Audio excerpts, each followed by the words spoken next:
This has been the worst year for western wildfires since 2012. The fires continue to rage, 16 in the state of Washington alone.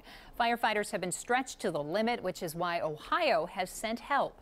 Meteorologist Ben Gelber spoke today with a returning firefighter. Ben? Ellie, we're talking about more than 8.2 million acres of the West. California, Oregon, Washington, Idaho, Montana have been scorched by out-of-control blazes compounded by the extreme heat and wind. The Ohio Division of Forestry draws on staff and local fire departments around the state to provide some much-needed assistance. The large fires, they're incredibly hot when you get close to them, and they sound like a freight train, and they start sucking oxygen towards them, so you feel a breeze going towards the fire. Alistair Reynolds attracts hundreds of small Ohio brush fires every year. That experience, he says, prepared him for a much more challenging task. The wildfire season is not over yet, and we still are sending resources out, so I have my name on the list to go back out. Just last week, a third 20-person Ohio wildlife crew was deployed to combat the bear fire in Six Rivers National Forest in California.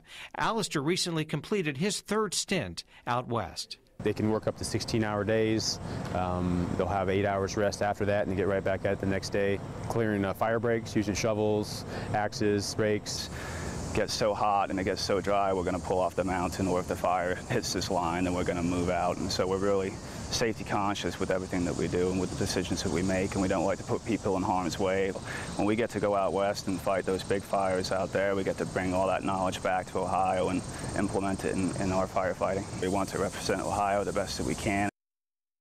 Three firefighters recently died in a blaze in Washington state, among 13 who've been killed fighting more than 100 wildfires that have erupted in the drought-stricken West. Now, local residents considered the nearly 29,000 firefighters from around the country, including Alistair and the Ohio teams, true heroes. And they are working almost nonstop. Thank you, Ben.